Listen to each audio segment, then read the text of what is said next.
On November 24, 1857, in a plantation house near the Kabeah River in South Carolina, 8 members of the Ruttles family sat down for their annual Thanksgiving feast. By dawn, all 8 were dead.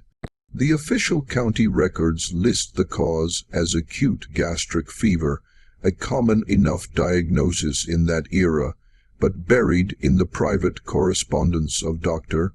Silas Beaumont, the physician who attended the dying, is a single line that local historians worked for decades to suppress. The symptoms bear no resemblance to any fever I have witnessed in 30 years of practice. What made authorities so determined to hide the truth about that November night? What really happened in the dining room of Sweetwater Hall? And why did it take nearly 40 years for anyone to speak the name of the woman who prepared that final meal? Before we continue with the story of Sweetwater Hall and the Ruttles family, I want to ask you something. This channel brings you the darkest, most disturbing stories from American history, tales that have been buried, forgotten, or deliberately hidden. If you appreciate the research and storytelling that goes into uncovering these mysteries, please subscribe and hit that notification bell so you never miss an episode. And I am curious, where are you listening from right now? Drop your state or city in the comments below. It helps me understand where our community of dark history enthusiasts is located. Now, let us return to that November evening in 1857 and discover what led to one of the most meticulously planned acts of revenge in the antebellum South. The events of that night did not begin at the dinner table. They began decades earlier in circumstances that would shape everything that followed.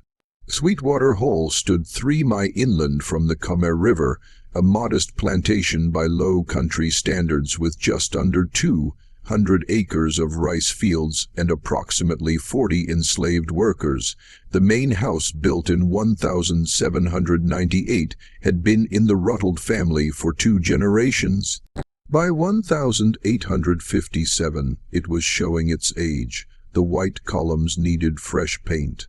The 3rd floor shutters hung crooked, and the kitchen building, separated from the main house by a covered walkway, had a persistent leak that no one bothered to fix. Colonel Marcus Ruttles, 63 years old that November, had inherited the property from his father in 1832. He was not a wealthy man by plantation standards.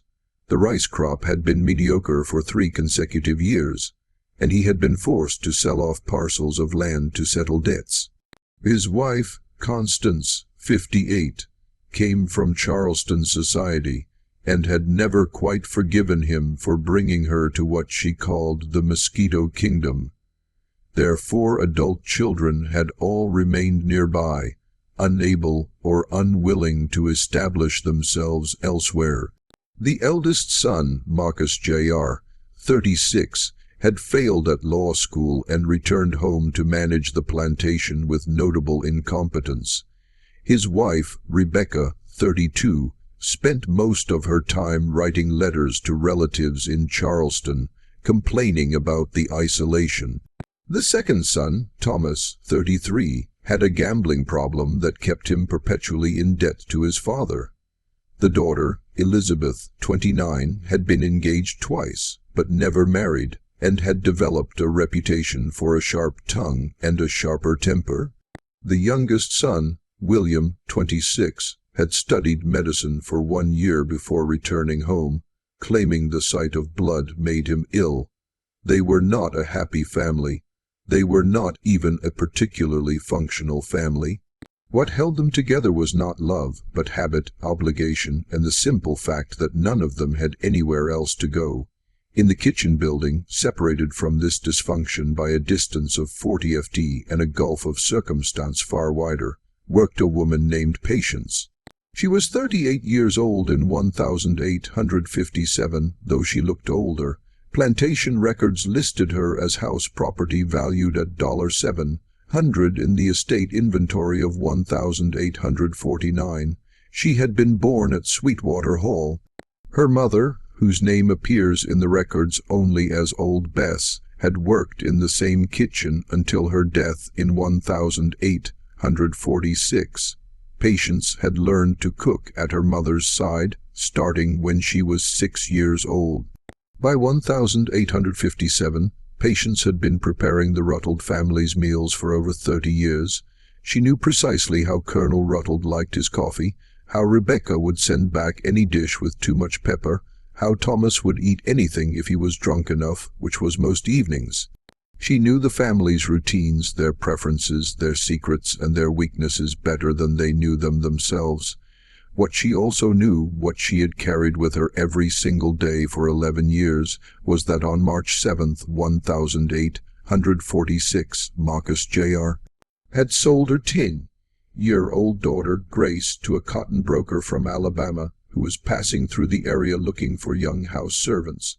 He had done this while his father was in Charleston on business, and he had done it without telling Patience beforehand. She had been preparing dinner when Grace was taken. She had heard her daughter screaming from the front of the house. By the time she reached the yard, the wagon was already moving down the Oakline Drive. Grace's face, pressed against the wooden slats, was the last Patience ever saw of her child. Marcus Jr. had pocketed the $200 and used it to pay a gambling debt. When Patience confronted him, weeping, begging to know where her daughter had been taken, he had backhanded her across the face and told her that children were property, not people, and she had better remember that. Colonel Rutland, when he returned and discovered what his son had done, had been furious, not because a child had been torn from her mother, but because Marcus Jr. had acted without permission and had undervalued the girl. "You could have gotten $250 at least," he had said.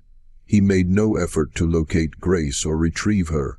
For 11 years, Patience cooked their meals. For 11 years, she smiled when expected to smile, lowered her eyes when expected to lower her eyes, and responded with, "Yes, sir," and "Yes, Mom," to every order and insult. For 11 years she waited, and for 11 years she learned. She learned which plants growing wild in the woods behind the plantation could cause vomiting and which could cause something far worse. She learned this from old Isaiah, who worked in the stables and who had been a root doctor before he was enslaved. Isaiah was careful about what he taught, but Patience was patient. She learned slowly, asked questions carefully, and never revealed her true purpose. She learned about oleander, which grew in decorative bushes all around the main house, beautiful and deadly. She learned about pokeweed berries, which could be mistaken for elderberries if you were not careful. She learned about water hemlock root, which could be ground into a powder, and which in sufficient quantity would cause convulsions, paralysis, and death within hours. She also learned about dosage, about timing, about symptoms.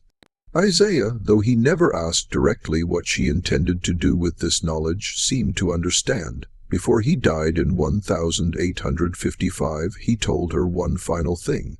If you aim to make them suffer, you give them a little at a time. If you aim to make a point, you give them everything at once. Patience aimed to make a point. The decision to act on Thanksgiving Day was not random. Patience had been planning the specifics for over 2 years, ever since Marcus Jr. had mentioned casually over breakfast one morning in 1855 that he was grateful he had never wasted money buying back that little wench because she had probably died of fever by then anyway. He had laughed when he said it. Rebecca had laughed too. Thanksgiving at Sweetwater Hall was always a formal affair. Despite the family's declining fortunes, Constance Rutland insisted on maintaining certain standards. The dining room would be decorated with pine branches and dried flowers. The good china would be brought out from storage, the silver polished until it gleamed. All family members were required to attend, dressed properly, and to sit through the entire meal without complaint. November 24th, 1857 was unseasonably warm. The morning had been foggy, but by mid-afternoon the sun had burned through, leaving the air thick and humid. In the kitchen building, Patience had been working since before dawn. She had prepared the traditional dishes, roasted turkey, ham glazed with brown sugar and cloves, sweet potato casserole, rice with gravy, cornbread dressing, collard greens, cranberry sauce, 3 different types of pie. The kitchen was sweltering, the wood stove radiating heat, and Patience's dress was soaked through with sweat by noon. But she worked with unusual care that day. Every dish was prepared to perfection. The turkey skin was golden and crisp. The ham glistened. The pies had been baked for precisely the right amount of time, their crusts flaky and golden brown, and into 8 of the 9 place settings she had incorporated her years of carefully gathered knowledge. The method was simple, almost elegant in its simplicity. Water hemlock root dried and ground into a fine powder had been mixed into the brown sugar glaze that coated the ham. The dosage was precise enough to be lethal to an adult, but slow-acting enough that symptoms would not appear immediately. She wanted them to finish the meal. She wanted them to sit together satisfied and full before the first cramps began. The 9th place setting at the far end of the table was different. That was where Samuel, the house servant who usually assisted with serving, would sit after the family had been served. His food came from separate pots, prepared with the same care, but without the addition she had made to theirs. At 4:00, as the November sun began its descent, the Ruttled family assembled in the dining room. Colonel Ruttled sat at the head of the table, Constance at the foot. The children and their spouses filled the sides. The conversation was strained, as it usually was. Thomas was already drunk. Elizabeth made several cutting remarks about Rebecca's dress. Marcus Jr. complained about the cotton prices, as if he had any involvement in cotton production. Patience and Samuel brought out the dishes course by course. The family ate with enthusiasm. Colonel Ruttled praised the turkey. Constance remarked that the ham was particularly good this year, the glaze perfectly balanced. Marcus Jr. had 3 helpings. Thomas ate steadily, methodically, barely pausing between bites. Rebecca picked at her food as always, but even she finished most of her ham. By 5:30, the meal was complete. The family retired to the parlor for coffee and brandy, as was their tradition. Patience and Samuel cleared the table. In the kitchen, Samuel ate his portion of the food, while Patience washed the first load of dishes. At approximately 6:15, Elizabeth Ruttled began to vomit. Within 10 minutes, all 8 members of the family were experiencing severe gastrointestinal distress. Dr. Beaumont, who lived 2 miles away, was summoned immediately. He arrived at 7:00 to find the Ruttled family in various states of collapse. The symptoms were identical across all 8 patients: violent vomiting, intense abdominal cramping, profuse sweating, and rapidly developing muscle weakness. By 8:00, the first convulsions began. Thomas Ruttled, the strongest of the group, was first. His body arched backward with such force that Dr. Beaumont later testified he heard vertebrae crack. The convulsions spread to the others in quick succession. Colonel Ruttled, Marcus Jr., Rebecca, William, Elizabeth, and finally Constance all began to seize. The sounds coming from the upper floor of Sweetwater Hall that evening were described by neighboring plantation owners as ungodly and like the screams of animals in traps. Dr. Beaumont administered every treatment he knew, induced vomiting which the patients were already experiencing, charcoal preparations which they could not keep down, laudanum which had no effect on the convulsions. Nothing worked. The patients continued to deteriorate, their bodies racked with spasms, their breathing becoming increasingly labored. William Ruttled died first at 9:45. His heart simply stopped between convulsions. Thomas followed at 10:30. Elizabeth lasted until midnight. Rebecca, despite her small size and usual fragility, fought until 1 in the morning. Marcus Jr., the man who had sold a 10-year-old girl for $200, died at 1:45, his face frozen in a reach of agony. Colonel Ruttled and Constance, perhaps because they had eaten less of the ham, lasted the longest. They died within minutes of each other just before dawn. The colonel's last words, witnessed by Dr. Beaumont and recorded in his notes, were, "Who did this to us?" In the kitchen building, Patience had waited through the night. She had heard the screams. She had watched Dr. Beaumont's carriage arrive, had seen neighbors gather, had observed the chaos unfolding in the main house. She had remained in the kitchen, continuing to wash dishes, to clean, to maintain the routine she had followed for 30 years. When Samuel came to tell her near dawn that all 8 were dead, she looked at him with an expression he would later describe as terrifyingly calm, and said only, "I expect they will be needing breakfast prepared for the guests who will be arriving today." The immediate aftermath of the deaths threw the entire Low Country into turmoil. 8 members of a plantation family dead within hours of each other was unprecedented. The initial assumption was cholera or some other epidemic disease. Dr. Beaumont, despite his private suspicions, wrote acute gastric fever on the death certificates. To write anything else would have required him to explain what he suspected but could not prove. Within 24 hours, neighbors began arriving to help. The bodies needed to be prepared for burial, the house needed to be managed, and decisions needed to be made about the plantation's future. The Ruddled family had extended relatives in Charleston, but none arrived for nearly 3 days, the time it took for news to reach them. During those 3 days, Patience continued her work. She prepared meals for the visitors, cleaned the house, and went about her duties with the same quiet efficiency she had always shown. Several of the neighbor women later remarked on her composure. She did not shed a single tear. One wrote in her diary, "I thought perhaps the shock had frozen her grief." The funeral took place on November 28th, 4 days after the deaths. All 8 family members were buried in the small cemetery on the plantation grounds, their graves marked with simple stones. Reverend Thomas Mackenzie, who presided over the service, gave a sermon about God's mysterious ways and the importance of accepting divine will. Nearly 200 people attended. Patience stood at the back of the crowd, her face expressionless. The investigation, such as it was, began almost immediately after the funeral. Dr. Beaumont, troubled by what he had witnessed, spoke privately with the county sheriff, Benjamin Hartwell. Sheriff Hartwell, a practical man with little patience for medical mysteries, was inclined to accept the fever diagnosis and close the matter, but Beaumont was insistent. "I have treated hundreds of fever cases," he told the sheriff. This was not fever.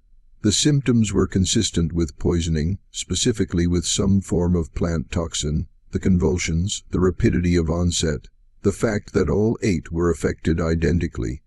All of this points to deliberate introduction of poison into food or drink. Sheriff Hartwell understood the implications immediately. If the Ruddled family had been poisoned, the most likely suspect was obvious. Patience had prepared the meal, she was enslaved, and under South Carolina law at that time, an enslaved person who murdered a white person was subject to execution, usually by hanging, sometimes by burning, but there were complications. First, there was no physical evidence. The food had been mostly consumed or thrown away. The few samples that remained showed nothing unusual under visual inspection, and there were no chemical tests available in that time and place that could detect plant toxins. Second, there were no witnesses to any suspicious activity. Samuel, who had worked alongside Patience that day, testified that she had prepared the meal exactly as she always did, using ingredients from the plantation's own stores. Third, and perhaps most importantly, there was the matter of motive and opportunity. If Patience had wanted to poison the family, she could have done so at any time over the past 30 years. Why now? Why on Thanksgiving? And why would she have remained at the plantation afterward rather than fleeing? Sheriff Hartwell questioned Patience on December 1st in the dining room of Sweetwater Hall with Dr. Beaumont and 2 other witnesses present. The interview was recorded in the sheriff's official notes, and those notes survive in the Colleton County archives. Did you prepare the Thanksgiving meal served on November 24th? Hartwell asked. Yes, sir, Patience replied. Did you prepare it the same way you always prepare such meals? Yes, sir. Did you add anything unusual to the food? No, sir. Did you have any reason to wish harm to the Ruttles family? Patience hesitated for a long moment before answering. The witnesses later disagreed on how to interpret that hesitation. Some thought she was carefully considering her response. Others thought she was experiencing genuine grief or confusion. No, sir, she finally said. You are aware that all 8 members of the family died after eating the meal you prepared? Yes, sir, and you have no explanation for this. I expect it was the fever, sir, as the doctor said. Hartwell pressed her for another hour, but her answers never varied. She had prepared the meal as she always did. She had used ingredients from the plantation stores. She had no explanation for the deaths. She showed no emotion throughout the questioning, which Hartwell noted in his report as suspicious in itself. But without evidence, without witnesses, and without a confession, there was nothing he could charge her with. The law required proof even when the accused was enslaved. Suspicion was not enough. The Charleston relatives who eventually arrived to settle the estate faced a difficult decision. Patience was valuable property worth at least $600, but she was also potentially dangerous. If she had poisoned the Ruttles family, what was to stop her from poisoning whoever purchased her next? The compromised solution was to sell her quickly and quietly without mentioning the circumstances of the Ruttles deaths. In January of 1858, she was sold to a merchant named Edward Fletcher, who operated a dry goods store in Charleston and needed household help. The sale price was $400, a significant discount that raised no questions because it was explained as a quick estate settlement. Patience left Sweetwater Hall on January 15, 1858. She had lived there for 38 years.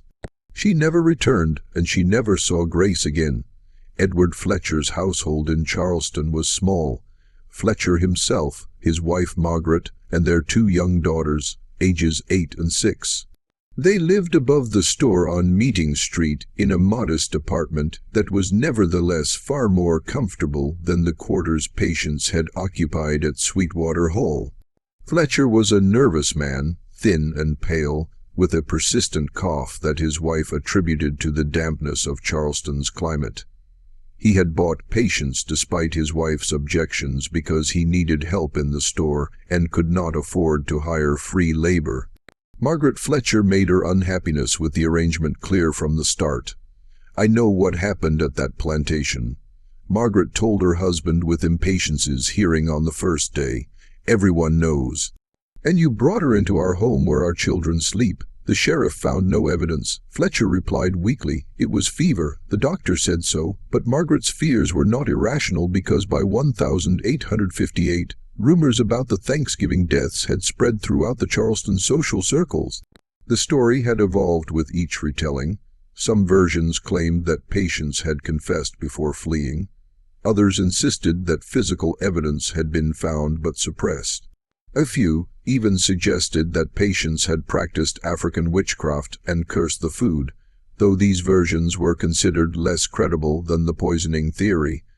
The truth was that no one knew for certain what had happened at Sweetwater Hall. But everyone had an opinion, and in a society built on the forced labor of enslaved people, the possibility that one of them had successfully murdered 8 members of a plantation family was deeply, fundamentally threatening.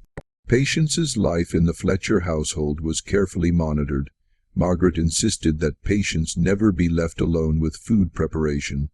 All meals were either prepared by Margaret herself or prepared by Patience under Margaret's direct supervision.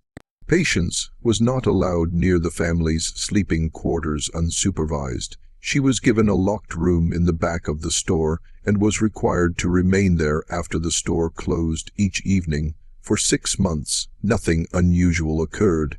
Patience performed her duties with the same quiet efficiency she had always shown. She was polite, deferential, and gave no cause for complaint beyond Margaret's persistent anxiety. Fletcher's business actually improved slightly during this period, as Patience proved to be better at managing inventory than he had been. Then, in July of 1858, Edward Fletcher became ill. The illness began with stomach cramps and nausea, similar to, but less severe than what the Ruddled family had experienced. Fletcher's family physician, Dr. Raymond Cland, diagnosed it as acute dyspepsia and prescribed a bland diet and abstinence from alcohol. Fletcher improved within a few days. 2 weeks later, the symptoms returned more severe this time. Fletcher was bedridden for 4 days. Dr. Cland, growing concerned, began asking more detailed questions about Fletcher's diet and daily routine. When he learned that Patience had been purchased from the Ruddled estate, his concern deepened into alarm.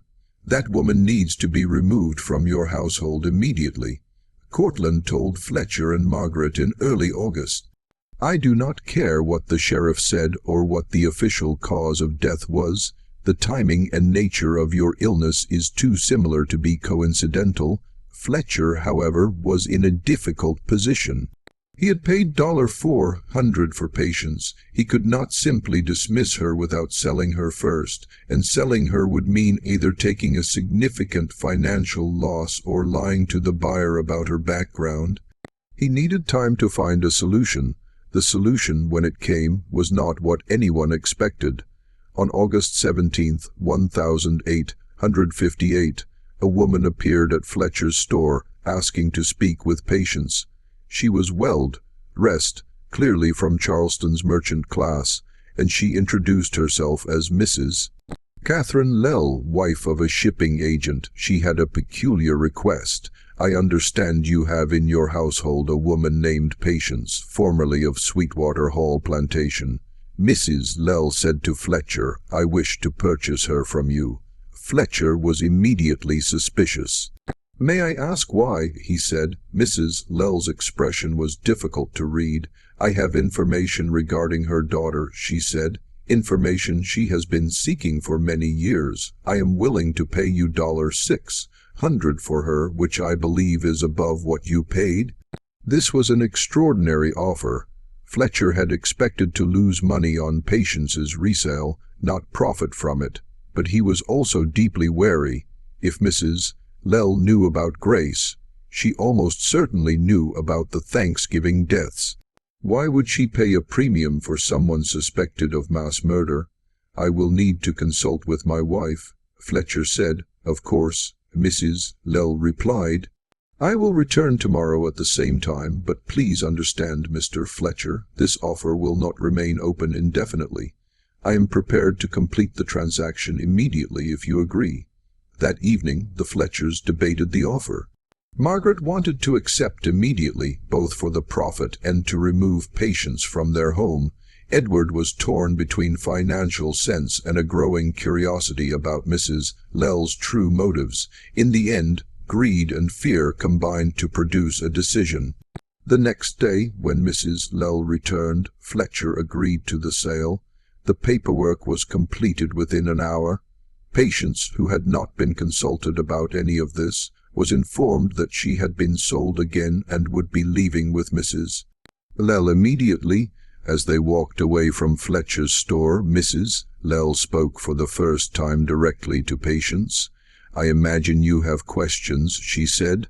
Patience, after 11 years of containing every emotion, every thought, every flicker of hope or rage, allowed herself one question. "Do you know where Grace is?" Mrs. Lell stopped walking and turned to face her. "I do," she said, "and I will tell you. But first, there is something you need to understand about who I am and why I have done this." Catherine Lell was not who she claimed to be. Her real name was Catherine Brennan, and she was not the wife of a shipping agent. She was a widow whose husband, a Methodist minister named Thomas Brennan, had died of yellow fever in 1856. Since his death, she had dedicated herself to a cause that was both dangerous and illegal in South Carolina. She was an abolitionist, not merely an abolitionist in sympathy, which many Charleston residents were privately, but an active participant in the network of people who helped enslaved individuals escape to freedom in the North.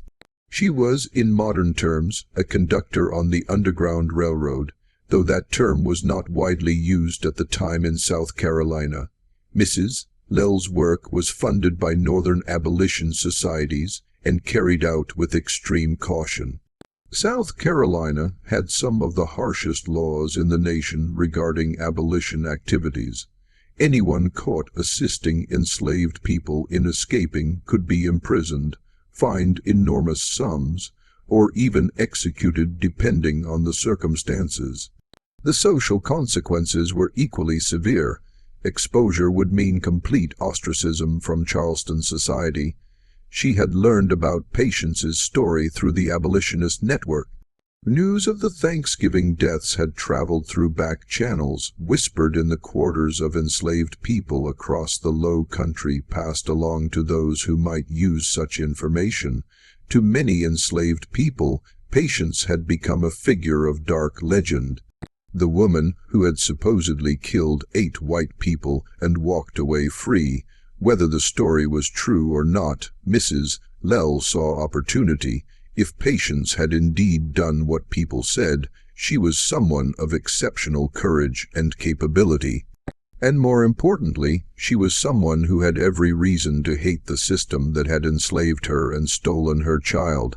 "I need you to understand something," Mrs. Lell told Patience as they walked through Charleston streets toward a boarding house on the city's outskirts. "Everything I am about to tell you could get both of us killed if the wrong people learn of it, but I believe you can be trusted. I believe you have already demonstrated that you can keep secrets. Over the next 3 hours, in a locked room at the boarding house," Mrs.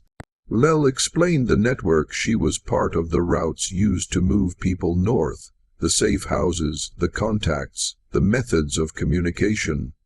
She explained that she had been doing this work for 2 years and had successfully helped 19 people reach freedom in Pennsylvania and New York. And then she explained why she had sought out Patience specifically. "I need someone who can work in a plantation household," Mrs. Lell said. "Someone who will not draw suspicion. Someone who can identify which enslaved people are ready to escape and can be trusted. Someone who can communicate information to me about plantation routines, security, the movement of overseers and masters. You have skills that are valuable to this work, but more than that, I believe you have motivation." Patience listened without speaking. When Mrs. Lell finished, she asked the question that had been burning in her mind since they left Fletcher's store. "Where is Grace?" Mrs. Lell's expression softened slightly. "She is in Montgomery, Alabama. She was sold twice after leaving South Carolina.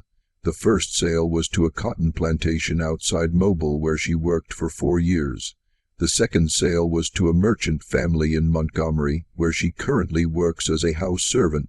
She is alive. According to our contacts, she is in reasonably good health. Can you get her out? Potentially, but the logistics are extremely difficult. Alabama is much further from the north than South Carolina. The routes are longer, the risks greater. It would require significant resources and careful planning." Patience absorbed this information silently. Then she asked, "What do you want from me?" "I want you to go back into plantation work," Mrs. Lell said. "I can place you in a household where you will have access to information we need. In exchange, I will work toward bringing Grace to freedom. I cannot promise it will happen quickly. I cannot promise it will happen at all, but I can promise that I will try and that I have resources you do not. And if I refuse, then I will help you reach the North yourself if you wish. You have already paid a terrible price for your freedom. Though you are not legally free, you deserve to live without fear. But I am asking you to do something more. I am asking you to use what you have learned, what you have suffered to help others. Patience considered this for a long moment. Outside the boarding house window, Charleston continued its daily business, oblivious to the conversation taking place in the locked room. Finally, she spoke. "I need to know one thing," she said. "The people you help escape. What happens to them? Do they truly reach freedom?" Mrs. Lell met her eyes directly. "Most of them do. Some are recaptured. The risk is real. But those who make it to Pennsylvania or New York, they are free. They can work, marry, have families, live as human beings rather than property. It is not paradise. The North has its own prejudices, its own cruelties, but it is better than this." "Then I will do what you ask," Patience said, "on one condition. When Grace reaches freedom, I want to see her. I do not care how long it takes. I do not care what I must do in the meantime. But when she is safe, I want to see my daughter again." "I will do everything in my power to make that happen," Mrs. Lell said. They shook hands. In that moment, Patience committed herself to a path that would define the remaining years of her life. She would return to the world of plantation houses and forced servitude. But this time she would be there by choice, not by law. And this time she would be working not just for herself, but for others who shared her suffering. Over the next 3 weeks, Mrs. Lell arranged Patience's placement at a plantation called Riverside, located 40 miles inland from Charleston, along the Santee River. The plantation was owned by a man named Jonathan Hargrove, who had recently lost his cook to pneumonia and was looking for a replacement. Mrs. Lell, using her connections in Charleston merchant society, recommended Patience, carefully omitting her connection to Sweetwater Hall.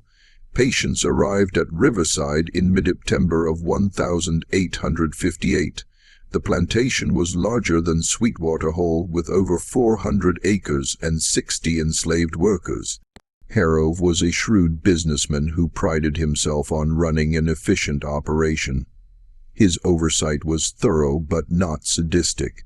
He was, by the standards of the time and place, considered a relatively humane master, which meant he did not regularly beat people to death and provided adequate food and shelter.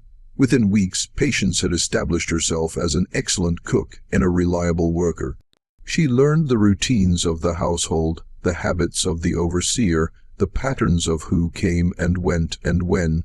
She identified which of the enslaved workers might be ready to attempt escape and which could be trusted with sensitive information. And slowly, carefully, she began to pass information to Mrs.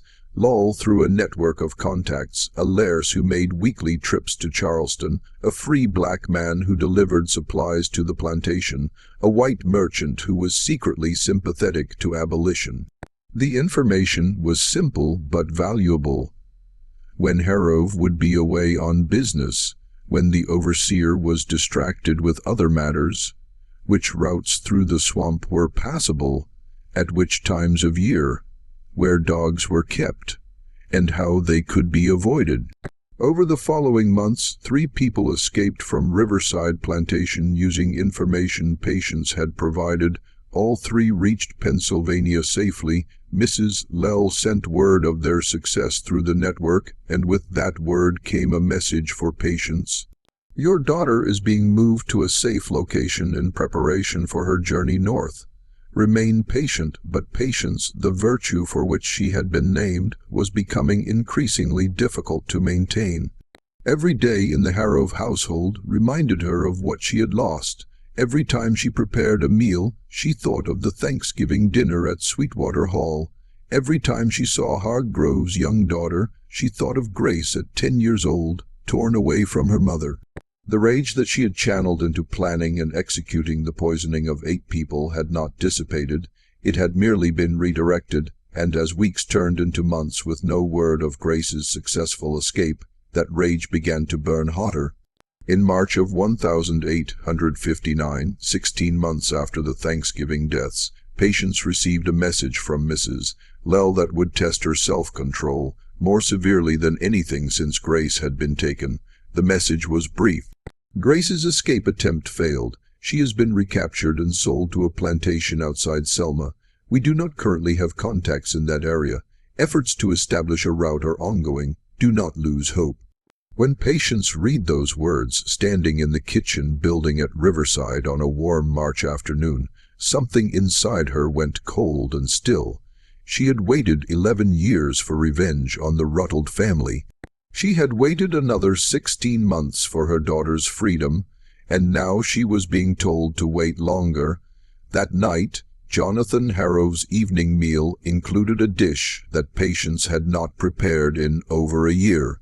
Ham with brown sugar glaze. Jonathan Harrow became violently ill approximately 2 hours after finishing dinner on March 12, 1859. The symptoms were familiar to anyone who had read Dr.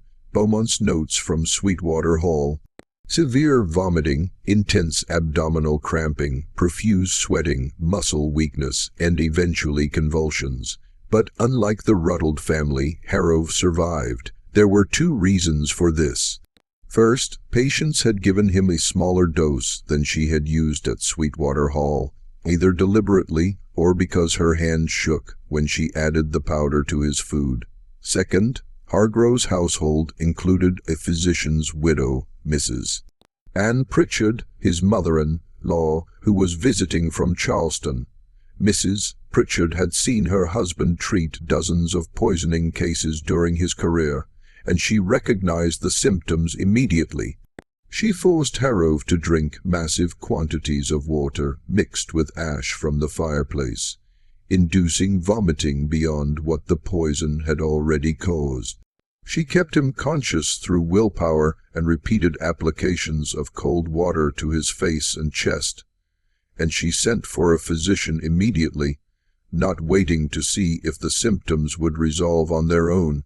Dr. Henry Stillwell arrived within an hour and continued the aggressive treatment Mrs. Pritchard had begun. Between the 2 of them, they likely saved Hargrove's life. By dawn, he was stable, though weak.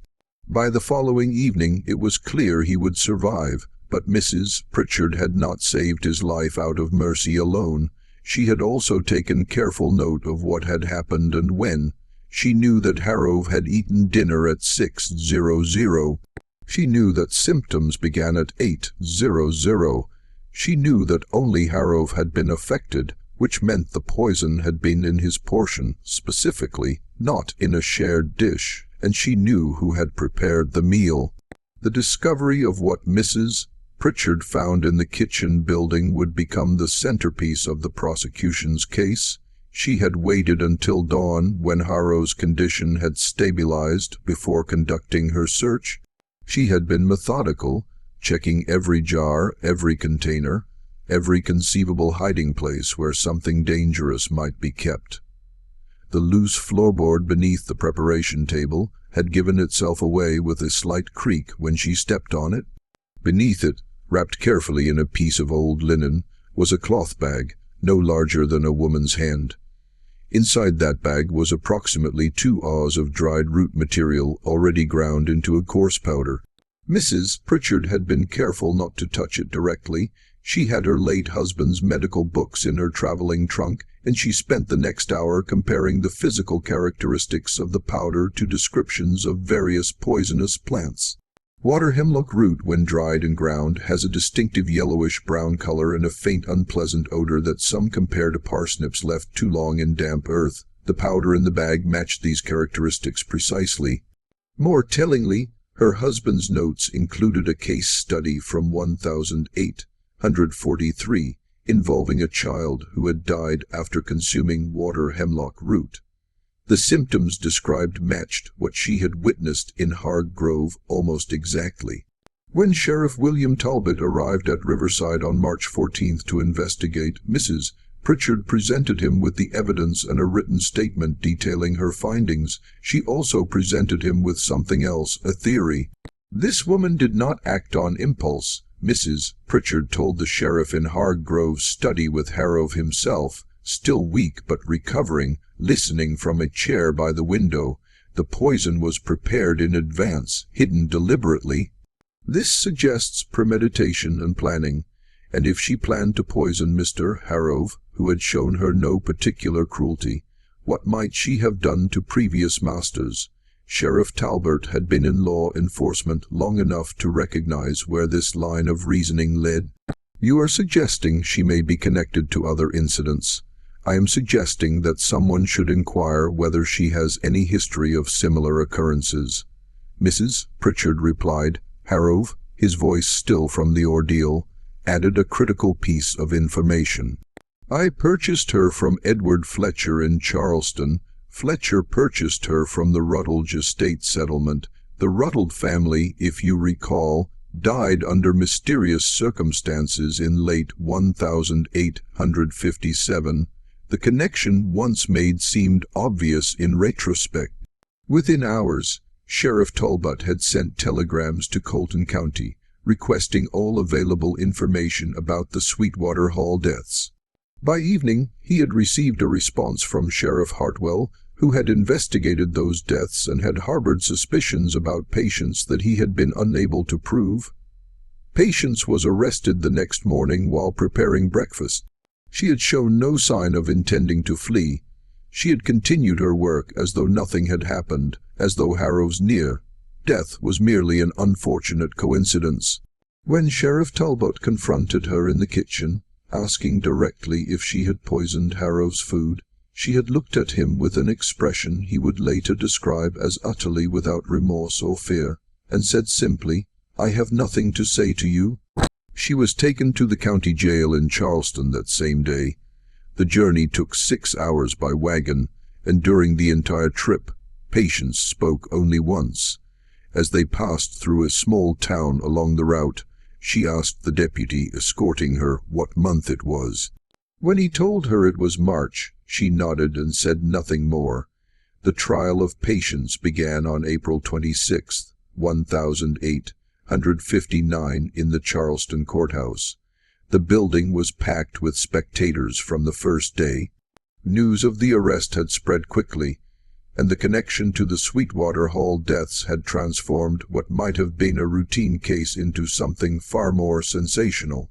The prosecution was led by District Attorney Marcus Sullivan, an ambitious lawyer who recognized that this case could make his career. His opening statement was calculated to horrify. Gentlemen of the jury, you will hear evidence of a woman who has used her position of trust in the households of respectable families to commit acts of murder that are almost unprecedented in their scope and cruelty.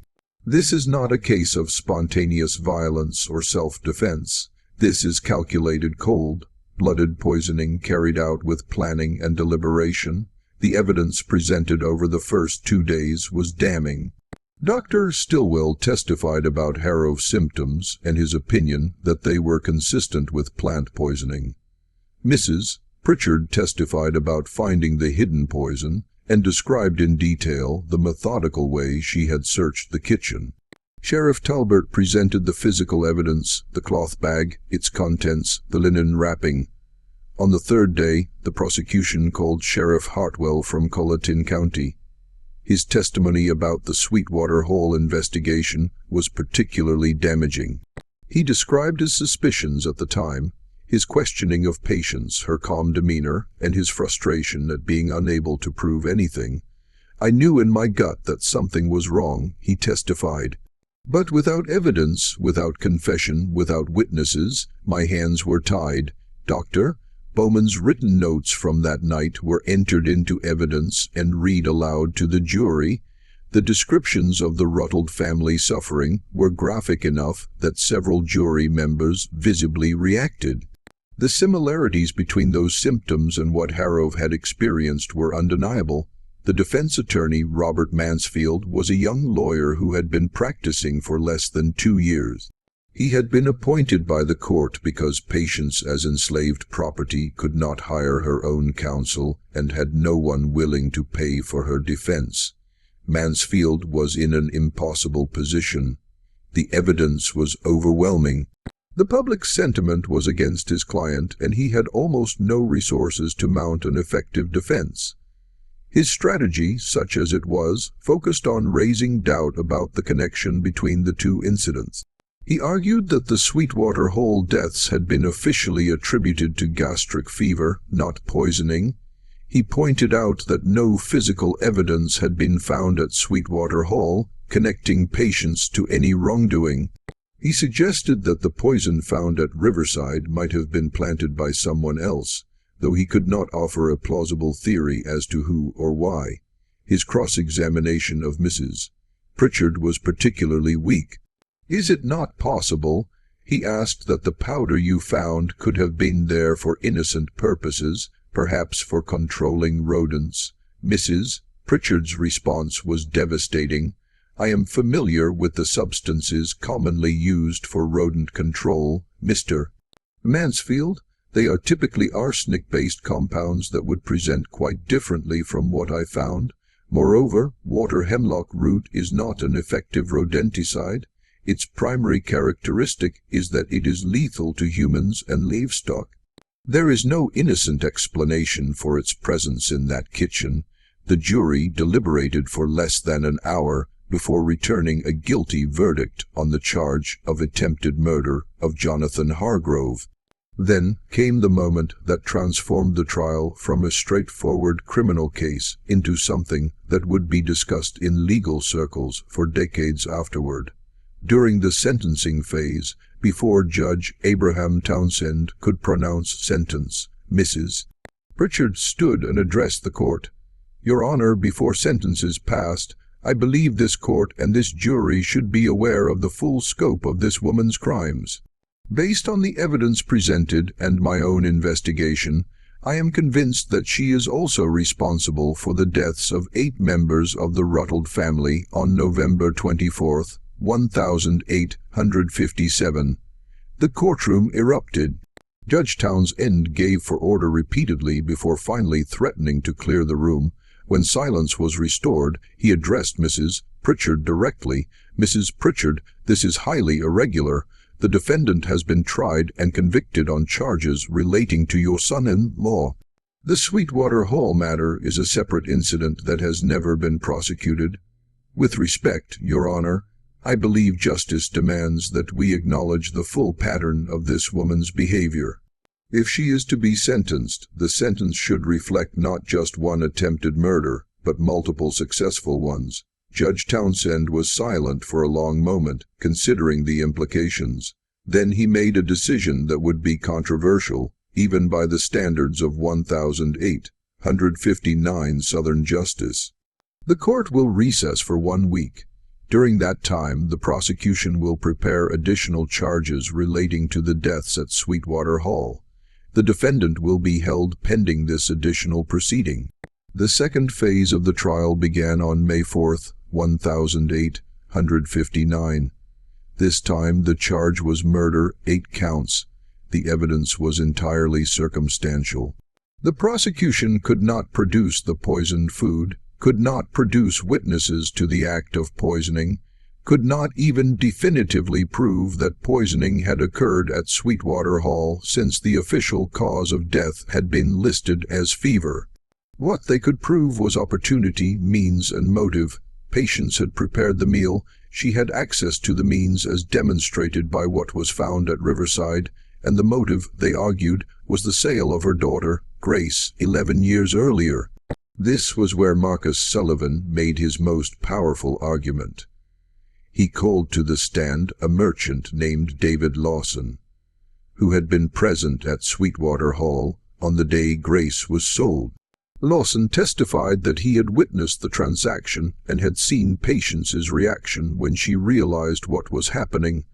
"I have never forgotten it," Lawson said quietly. "The sound she made was not quite human. It was the sound of something breaking that could never be repaired, and the look on her face. I have seen wounded animals with more hope in their eyes." Sullivan turned to the jury. "Gentlemen, we have established motive. A mother's love twisted into a mother's hatred by an unbearable loss. We have established opportunity. She prepared every meal that family ate for 3 decades, and we have established means. She possessed the knowledge and the material to commit these murders. The only question before you is whether she actually did so." Mansfield's defense in this second phase was even weaker than in the first. He had no alternative explanation for the deaths. He could only argue that suspicion was not proof, that circumstantial evidence was not sufficient for a conviction of this magnitude. The jury in the second trial deliberated for 90 minutes before returning guilty verdicts on all 8 counts of murder. On May 8, 1859, Judge Townsend sentenced Patience to death by hanging. Under South Carolina law, the sentence would be carried out within 30 days. There would be no appeal. During the 3 weeks between sentencing and execution, Patience was held in a cell in the Charleston jail's condemned section. The cell was small, perhaps 8 ft by 10 ft, with a single barred window high on one wall that let in a narrow shaft of sunlight during the morning hours. She was given a straw mattress, 1 blanket, and access to a Bible that she could not read.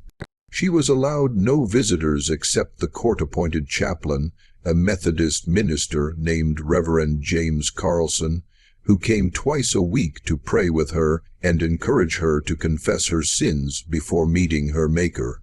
Carlson was a young man, earnest and well-meaning, who genuinely believed he was trying to save Patience's eternal soul. Their conversations recorded in Carlson's private journal reveal a woman who remained defiant to the end. When he asked her if she wished to confess to the murders, she told him, "I have nothing to confess.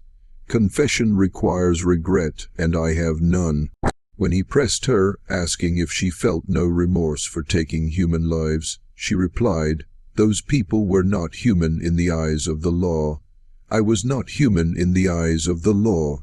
"Tell me, Reverend, can an animal murder, or does murder require that both the killer and the killed be recognized as human beings?" Carlson found this response deeply troubling. He wrote in his journal, "She speaks with a clarity and intelligence that makes her crimes all the more horrifying. She is not mad, she is not confused. She knew exactly what she was doing, and she believes it was justified. How does one minister to such a soul?" On his final visit 3 days before the execution, Carlson asked Patience if she had any final words she wished to have recorded, any message for those who would remember her. She gave him only one message, which he wrote down word for word. "Tell my daughter Grace that I never stopped looking for her. Tell her that everything I did because I loved her.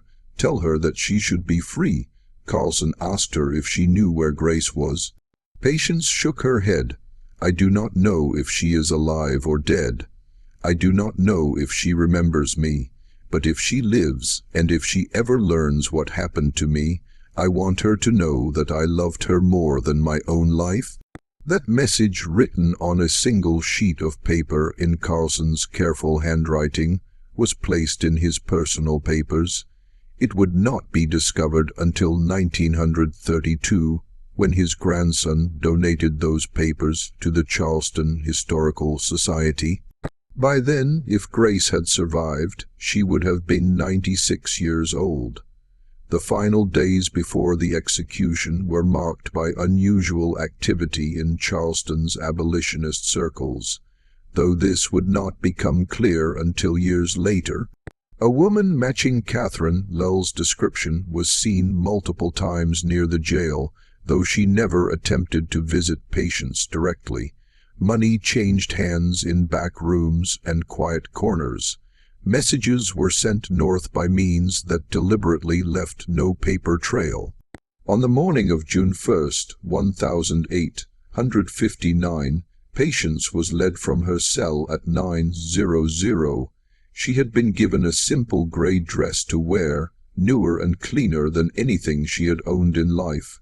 Her hands were bound behind her back, and a hood was prepared to place over her head once she reached the scaffold. The execution was to take place in the courtyard behind the jail, as was customary. A platform had been constructed specifically for this purpose, with 13 steps leading up to the scaffold, a symbolic number that Patience likely did not notice or care about. The noose had been tested the previous evening with weights to ensure it would function properly. A crowd of approximately 300 people had gathered. Public executions were still common entertainment in 1859, though attitudes were beginning to shift. In the crowd were plantation owners and their wives, merchants, laborers, sailors, and a handful of free black residents who had come for reasons of their own. Some were there out of morbid curiosity. Others came because they believed justice was being served.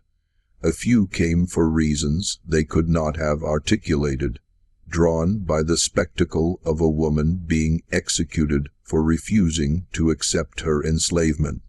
As Patience was led across the courtyard, she walked steadily without stumbling or requiring assistance. Her face was composed, though observers would later disagree about what emotion, if any, showed in her expression. Some said she looked resigned, others said she looked peaceful. A few swore they saw something that looked like triumph. When she reached the scaffold, the executioner, a man named Thomas Greaves, who had been performing this function for the county for 7 years, guided her up the steps. At the top, he positioned her over the trapdoor and placed the noose around her neck, adjusting it carefully to ensure a quick death. This was considered humane, the minimum courtesy extended even to condemned criminals. Judge Townsend, who had attended the execution as was his custom, asked the required question, "Do you have any final words?" Patience spoke clearly enough that people in the front rows of the crowd could hear her, though those further back had to rely on second-hand accounts of what she said. "I have nothing to confess because I have done nothing wrong. Everything I did was in service of love and freedom. I regret only that I did not do more." Then she added one final sentence that many in the crowd found incomprehensible at the time, but which would be debated for years afterward. "The seeds have been planted. Others will harvest what I could not." The hood was placed over her head. Reverend Carlson recited a brief prayer. At 9:37 in the morning, Thomas Greaves released the lever and the trap door opened.